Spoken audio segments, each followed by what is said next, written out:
दोस्तों, स्वागत है आपका हमारे यूट्यूब चैनल पे। आज हम हिमनद या ग्लेशियर पढ़ने जा रहे हैं। जो अक्सर एग्जाम में आपने इनसे क्वेश्चन देखा होगा कि पूछते हैं कि कौन सा हिमनद कहाँ पर स्थित है। तो हम वो क्वेश्चन आज कवर करने जा रहे हैं। तो चलो स्टार्ट करते हैं। हिमानी या हिमनद, जिन्हें हम ग्लेशियर बोलते हैं। पहले हम इनके बारे में जाने हैं कि हिमानी या हिमनद या ग्लेशियर होते क्या हैं। पृथ्वी की सतह पर विशाल आकार की गतिशील बर्फ की राशि को हिमानी या हिमनद या ग्लेशियर बोलते हैं। जो पृथ्वी की सतह विशाल आकार की गतिशील बर्फ होती है, यानी कि बर्फ जो पिघलती है, उस राशि को क्या कहते हैं? हिमनद या ग्लेशियर कहते हैं। जो अपने भार के कारण पर्वतीय ढालों का अनुसरण करते हुए नीचे के प्रवाहित होते हैं। आपने देखे पर्वतीय ढालों के, जहाँ पर पर्वतीय ढालों को होता है वहीं से नीचे प्रवाहित होते हैं। हिमालय के विभिन्न भागों में हिमरेखा की ऊंचाई भिन्न भिन्न पाई जाती है। हिमालय के विभिन्न भाग, यहाँ पे हिमरेखा की ऊंचाई भिन्न भिन्न पाई जाती है। परंतु औसत हिमरेखा की ऊंचाई पश्चिमी हिमालय प्रदेश में 3500 मीटर एवं पूर्वी हिमालय में 2500 मीटर की ऊंचाई पर पाई जाती है। अधिकांश हिमनद 4 से 5 किलोमीटर लंबे तथा 1.5 से 4 किलोमीटर चौड़े होते हैं।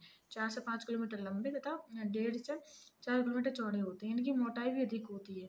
ये प्रतिदिन 8 से 10 सेंटीमीटर से लेकर 30 सेंटीमीटर तक फिसल पाते हैं। कितने फिसल पाते हैं? दिन में 8 से 10 सेंटीमीटर से लेकर 30 सेंटीमीटर तक ही फिसल पाते हैं। पूछा जाए कि हिमनदों की जो पिघलने की गति सर्वाधिक कहाँ पर है, तो हिमालय के हिमनदों की पिघलने की गति सर्वाधिक है। गंगा नदी का उद्गम स्थल गंगोत्री ग्लेशियर तेजी से पिघल रहा है। जो गंगा नदी का उद्गम होता है वो गंगोत्री ग्लेशियर से होता है, वह तेजी से पिघल रहा है। मिलाम हिमनद उत्तराखंड के कुमायूं क्षेत्र में स्थित एक प्रमुख हिमनद है। मिलाम जो हिमनद है वो उत्तराखंड के कुमायूं क्षेत्र में स्थित हिमनद है, जिससे शारदा एवं काली नदियों का उद्गम होता है। किनसे होता है? मिलाम हिमनद से शारदा एवं काली नदियों का उद्गम होता है। पहले चलो दोस्तों, पहले हम इसे मैप के माध्यम से देख लेते हैं, फिर पढ़ेंगे। वैसे इसमें देखो दोस्तों, यहाँ पे है हमारा लद्दाख का क्षेत्र। लद्दाख के क्षेत्र में सबसे ज़्यादा हिमनद पाए जाते हैं। तो आप देख सकते हैं यहाँ से बातूरा, ये बातूरा हिमनद है। फिर खारदो पानी, फिर हिस्पर, फिर चोंगुलुंगमा, बालतोरा ग्लेशियर। और ये लद्दाख में जो काराकोरम श्रेणी है वहीं पर गार्डविन ऑस्टिन भारत की सबसे ऊंची चोटी स्थित है। इसकी लंबाई पूछे तो 8611 किलोमीटर है। सियाचिन ग्लेशियर जो सबसे ऊंचा है, भारत सबसे ऊंचा ग्लेशियर पूछा तो सियाचिन ग्लेशियर लद्दाख क्षेत्र में काराकोरम श्रेणी में स्थित है।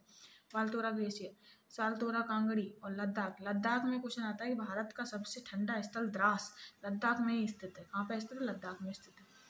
और ये जोजिला दर्रा, यहाँ पे जम्मू का श्रीनगर है, फिर जम्मू कश्मीर जो लेह है।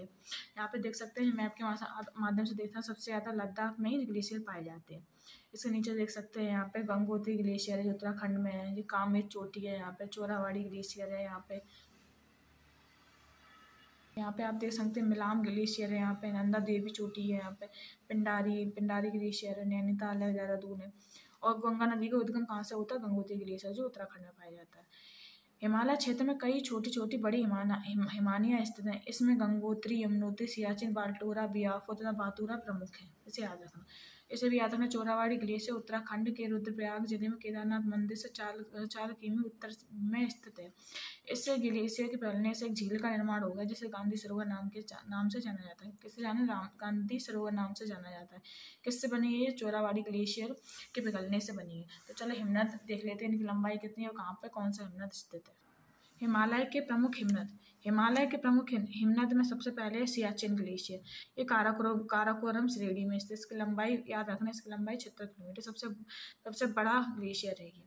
फिर है बाल्टोरा, जो ये भी काराकोरम श्रेणी पर है।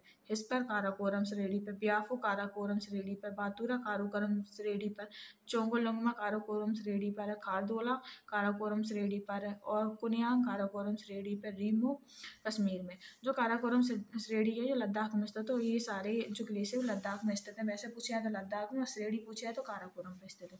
रीमो और पुनमा ये दोनों कश्मीर में स्थित है। रीमो ग्लेशियर, पुनमा ग्लेशियर ये दोनों कश्मीर में स्थित है। अगला है गंगोत्री ग्लेशियर। गंगोत्री ग्लेशियर है कुमायूं हिमालय, यानी कि कुमायूं उत्तराखंड में स्थित है। केदारनाथ पूछा तो केदारनाथ भी उत्तराखंड में स्थित है। जम्मू ग्लेशियर पूछे, जम्मू ग्लेशियर सिक्किम या नेपाल की सीमा पर स्थित है जम्मू ग्लेशियर। और जो मिलाम हिमनद है वो कुमायूं हिमालय यानी कि उत्तराखंड में स्थित है। कंचनजंगा पूछा तो नेपाल सिक्किम की सीमा पर स्थित है कंचनजंगा ग्लेशियर। तो आइए दोस्तों, हिमालय के कुछ ऊंचे शिखर भी इसी वीडियो में देख लेते हैं। हिमालय के प्रमुख ऊंचे शिखर में सबसे जो ऊंचा शिखर है वो है माउंट एवरेस्ट। ये कहाँ पर है? नेपाल में स्थित है। इसकी ऊंचाई पूछी है तो 8,848 मीटर है। इसको याद रखना, माउंट एवरेस्ट कहाँ पे? नेपाल में। से 8,848 मीटर इसकी ऊंचाई है। और भारत में पूछे है तो भारत में कंचनजंगा, जिसे केटू बोलते हैं या गॉडविन आस्टर बोलते हैं, भारत में इसमें लंबाई है 8,611 मीटर। कंचनजंगा पूछी जाए, कंचनजंगा नेपाल में 8,598 मीटर है। मकालू नेपाल में, धौलागिरी श्रेणी नेपाल में, नंदा देवी भारत में, अन्नपूर्णा नेपाल में, नंदा देवी भारत में, कामेत भारत में, नामचा पर्वत चीन में और गुरुला मंदाता तिब्बत में। तो याद रखना, भारत में जो है उनको जरूर याद रखना। नंगा पर्वत भारत में है, नंदा देवी भारत में, कामेत भारत में और कंचनजंगा नेपाल में। कंचनजंगा सिक्किम में, पर सिक्किम और नेपाल की सीमा पर, इसलिए नेपाल में सिक्किम में है। मकालू नेपाल में, धौलागिरी नेपाल में और कामेर भारत में, नामचा पर्वत चीन में, खारूला मंदाता तिब्बत में। तो दोस्तों, आपको वीडियो पसंद आया तो लाइक करें, सब्सक्राइब करें। Thank you.